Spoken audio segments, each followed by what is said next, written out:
안녕하세요. 베타 AI 뉴스레터 팟캐스트 팀입니다. 지금 들으시는 코너는 일부 주간 뉴스입니다.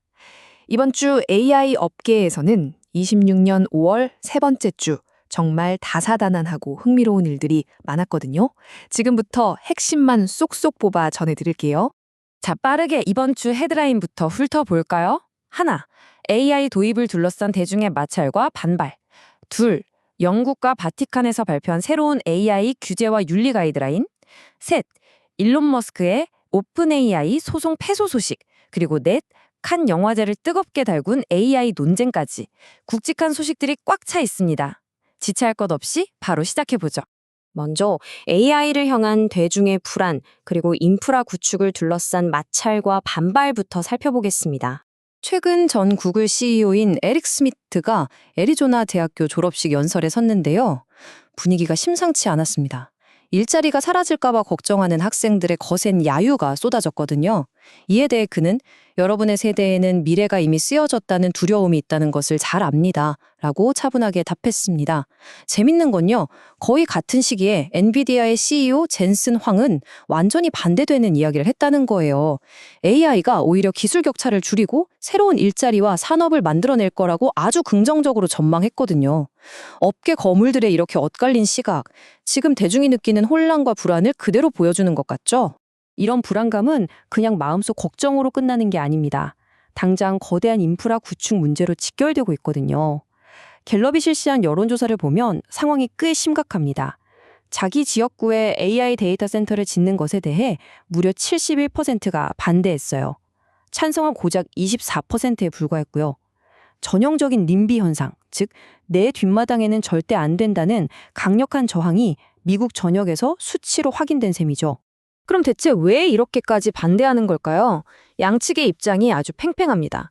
반대하는 쪽은 데이터 센터가 엄청난 양의 물과 에너지를 소비하고 환경오염에 교통체증까지 유발한다고 지적합니다.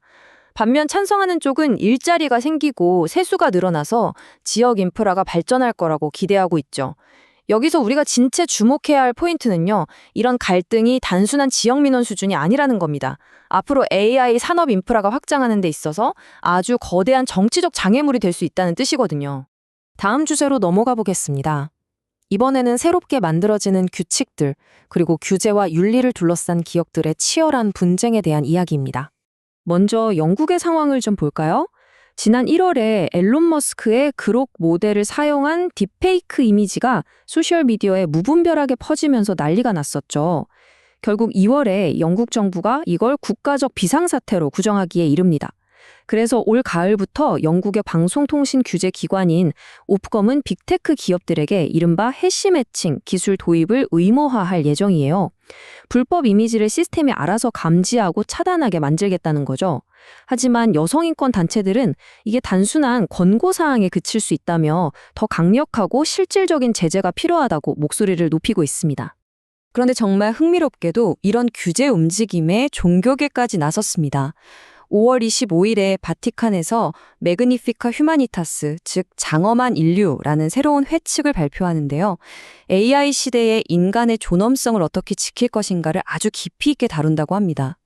여기서 눈여겨볼 대목이 하나 있어요. 이 역사적인 발표 자리에 AI 안전성을 집중적으로 연구하는 기업이죠. 엔스로픽의 공동 창립자 크리스토퍼 올라가 연사로 참여한다는 겁니다. 최첨단 기술업계의 시각과 바티칸의 선언이 교차하는 정말 상징적인 장면이 아닐 수 없습니다. 바티칸의 초대를 받은 엔트로픽, 이들의 현재 위상을 아주 직관적으로 보여주는 숫자가 있습니다. 바로 3,800억 달러. 최근 평가받은 기업 가치인데요. 정말 어마어마하죠. 엔스로픽의 클라우드 모델은 물론이고 xAI나 오픈AI 같은 업계 거물들이 지금 단순한 기술력 경쟁만 하는 게 아닙니다. 안전과 윤리라는 거대한 명분을 쥐고 치열한 챔피언십을 벌이고 있다는 걸 이 막대한 숫자가 증명해주고 있는 거죠. 이런 거물급 충돌 중에서 가장 극적이었던 사건 다들 아실 겁니다. 바로 일론 머스크와 오픈 AI의 소송전이죠. 머스크의 주장은 이렇습니다. 내가 초기에 3,800만 달러나 기부하면서 도와줬는데 오픈 AI가 원래 약속했던 비영리적인 사명을 버리고 이윤만 쫓는 기업으로 변질됐다는 거예요. 반대로 샘 얼트먼은 사실 머스크가 진짜 원했던 건 장기적으로 회사의 지배권을 손에 넣는 거였다라고 받아치면서 둘이 아주 팽팽하게 맞섰습니다. 2세기의 대결, 과연 어떻게 끝났을까요? 캘리포니아 배심원단이 단 2시간 만에 심의를 끝내고 머스크의 총구를 모두 기각해버렸습니다. 그런데 여기서 중요한 건 어느 쪽의 철학이 옳고 그르냐를 판가름한 게 아니라는 거예요. 그냥 단순히 공소시효 만료라는 법정 요건을 못 채워서 기각된 거라는 사실입니다. 머스크는 즉각 항소하겠다며 이건 그저 달력상의 기술적 문제일 뿐이라고 일축했는데요. 하지만 법률 전문가들은 항소심에 가더라도 현실적으로 이 결과를 뒤집기는 아주 어려울 거라고 내다보고 있습니다. 자, 이제 마지막 주제입니다. 문화와 예술계로 깊숙이 파고든 AI 프론티어를 살펴보겠습니다. 올해 열린 제79회 칸 영화제는 그야말로 AI 논쟁의 용광로였습니다. 그 중심에는 거장 스티븐 소더버그 감독의 다큐멘터리 존 레넌 더 라스트 인터뷰가 있었는데요. 감독이 메타의 AI 도구를 아주 적극적으로 써서 영화 속에 초현실적인 그래픽을 구현해냈거든요. 평론가들의 시선은 꽤 차가웠지만 소더버그 감독은 크리에이터로서의 한계를 시험해보려면 누군가는 먼저 그 선을 넘어봐야 한다면서 자신의 실험적인 행보를 옹호했습니다. 사실 영화계 내부의 온도차가 정말 극명하게 갈려요. 영화 감독 제임스 그레이는 AI가 결코 모방할 수 없는 인간의 영혼을 이해하려면 젊은이들은 인문학을 공부해야 한다면서 기술의 한계를 단언했습니다. 그런데 반대로 AI를 활용해서 후반 작업 솔루션을 제공하는 기업 플라울리스의 임원 스콧 맨의 생각은 다릅니다. 오히려 우리 영화 산업이 생존하려면 이런 기술적 진화가 필수적이다 라고 목소리로 높이고 있죠.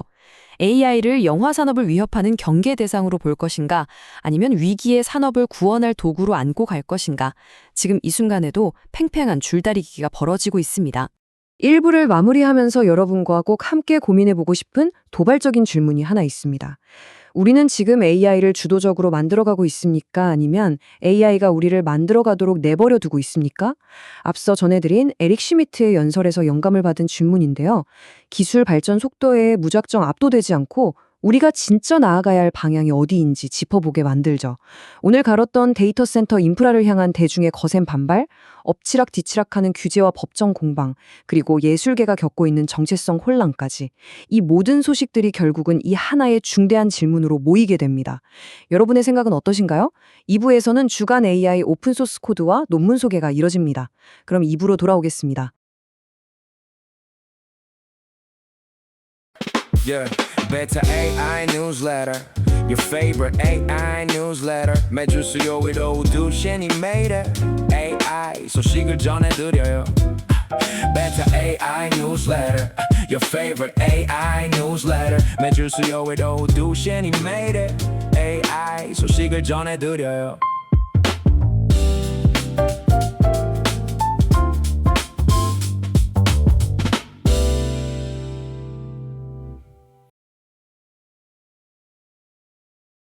베타 AI 팟캐스트 2부로 돌아왔습니다. 안녕하세요, 여러분. 한 주간 새롭게 나온 AI 연구와 기술 동향들 쏙쏙 골라서 짚어보는 시간이죠. 라디오 듣는 것처럼 편안하게 귀에 쏙쏙 들어오게 핵심만 딱 정리해드릴 테니까요. 편하게 들어주시면 되겠습니다. 자, 오늘 2부에서 다룰 내용들입니다. 먼저 AI 에이전트랑 추론 모델을 다룬 흥미로운 논문 3편을 가볍게 살펴볼 거고요. 이어서 실무에서 바로 써먹어 보실 수 있는 따끈따끈한 오픈소스 코드 2가지를 연달아 소개해 드릴게요. 첫 번째 주제입니다. 비디오 투 GUI라는 논문인데요. 우리가 컴퓨터나 스마트폰에서 흔히 쓰는 GUI 에이전트가 있죠. 이 에이전트들을 학습시킬 데이터를 어떻게 하면 자동으로 척척 만들어낼 수 있을지 고민한 연구입니다. 사실 지금 이런 GUI 에이전트 기술이 부딪힌 가장 큰 벽이 하나 있어요. 바로 일반화 병목 현상이라는 건데요. 무슨 말이냐면 지금 에이전트들은 주로 사람이 일일이 수작업으로 주석을 달아둔 데이터를 보고 배우거든요. 아시다시피 이러면 비용도 장난이 아니고 특정 도메인에만 딱 갇혀버리는 한계가 생기죠. 우리가 일상생활에서 쓰는 그 수많은 앱들을 다 커버하기엔 학습 데이터가 턱없이 모자란 상황인 겁니다. 그래서 연구진이 사람 손을 안 빌리고 이걸 자동화해보자 하고 내놓은 게 바로 비디오 투 GUI 프레임워크입니다. 과정은 크게 3단계인데요. 하나, 일단 인터넷에 널려있는 라벨링 안 된 영상들에서 사용자가 화면을 어떻게 조작했는지 궤적을 쫙 뽑아냅니다. 둘, 그 데이터들을 거칠게 한 번, 그리고 아주 정밀하게 또 한 번 필터링해서 진짜 쓸모있는 고품질의 GUI 튜토리얼 영상만 골라냅니다. 셋, 이 과정을 무려 5억 개의 비디오 메타데이터에 돌려버리는 거예요. 그 결과로 1,500개가 넘는 앱과 웹사이트를 아우르는 1,200만 개의 궤적 데이터셋, 즉 와일드 GUI를 만들어냈습니다. 자, 그럼 이게 실제로 얼마나 효과가 있었을까요? 결과가 꽤 흥미롭습니다. QN2.5VL이나 미모VL 같은 기존 사전학습 모델에 이 와일드 GUI 데이터셋을 적용해 봤더니요. 여러 벤치마크 지표에서 5%에서 최대 20%까지 일관되게 성능이 쑥 올라가는 걸 확인했습니다. 사람의 개입 없이 데이터를 구축했는데도 이 정도 성능 향상을 이끌어냈다는 거 매우 유의미한 결과죠. 이어서 두 번째 논문입니다. 이번엔 다중 모달, 다중 에이전트 시스템들이 가진 취약점을 날카롭게 파고든 HAM3 연구를 살펴보겠습니다. 요즘 여러 에이전트가 모여서 복잡한 일을 척척 해내는 시스템이 많아졌잖아요. 그런데 역으로 이런 시스템들이 과연 어떤 공격에 맥없이 뚫릴 수 있는지를 아는 것도 굉장히 중요합니다. 그래서 이 논문에서는 HAM3라는 계층적 공격 프레임워크를 제안했는데요. 공격 방식을 이렇게 3가지로 나눴습니다. 하나, 인지 계층 공격입니다. 모델에 들어가는 시각 자료나 텍스트 데이터 자체를 교묘하게 꼬아서 헷갈리게 만드는 거죠. 둘, 소통 계층 공격. 에이전트들끼리 공유하는 맥락이나 통신망을 왜곡시켜서 서로 딴소리를 하게 만듭니다. 셋, 추론 계층 공격입니다. 이건 각 에이전트의 인지 파이프라인에 직접 끼어들어서 생각의 흐름을 흐트리고 결국 엉뚱한 결정을 내리게 만드는 방식입니다. 그럼 이 3가지 공격이 진짜 먹히는지 확인을 해봐야겠죠? 연구진은 GQA 벤치마크 위에서 테스트를 돌려봤습니다. 이때 단순히 한 가지 구조만 쓴 게 아니라 React, Plan and Solve, Reflection 같이 서로 다른 추론 패러다임들을 다양하게 활용했어요. 특정 시스템에만 우연히 통하는 게 아니라 다양한 사고 구조를 가진 에이전트 시스템 전반에 걸쳐 얼마나 타격을 주는지 넓게 테스트해 본 겁니다. 결과가 어땠을까요? 최고 공격 성공률이 78.3%까지 나왔습니다. 여기서 우리가 주목해야 할 포인트는 3가지 공격 중에 추론 계층을 노린 공격이 가장 치명적이었다는 사실입니다. 성공한 공격의 절반 이상이 여러 에이전트들이 동시에 똑같은 실수를 저지르게 만들었거든요. 앞으로 다중 에이전트 시스템을 만들 때 이 추론 과정의 보안성을 어떻게 확보할 것인지 아주 큰 과제를 던져주는 결과입니다. 자, 3번째 논문은 조금 더 모델 내부가 어떻게 돌아가는지에 집중하는 연구입니다. 주제는 토큰 교정을 통한 추론 복구인데요. 대형 추론 모델들이 일반 기본 LLM들보다 어려운 문제를 훨씬 잘 푸는데 도대체 기본 모델들은 어느 단계에서 실수를 하는 건지 그 근본적인 질문에서 출발했습니다. 연구진이 두 모델이 답을 내놓는 과정을 쭉 비교해봤거든요. 그랬더니 성능 격차가 생성 과정 처음부터 끝까지 골고루 나타나는 게 아니었어요. 뱉어낸 토큰의 약 92%는 두 모델 간의 차이가 없었어요. 오직 8%의 아주 적은 토큰에서만 확연한 불일치가 보였죠. 더 재미있는 건 이 8%의 차이가 주로 답변 맨 앞부분, 그러니까 앞으로 어떤 방향으로 논리를 풀어갈지 결정하는 계획, 관련 초기 의사결정 단계에 몰려 있었다는 겁니다. 딱 이 지점을 파악하고 나서 연구진은 아주 직관적인 해결책을 하나 내놓습니다. 이름하여 Disagreement Guided Token Intervention이라는 방법입니다. 쉽게 말해 이거예요.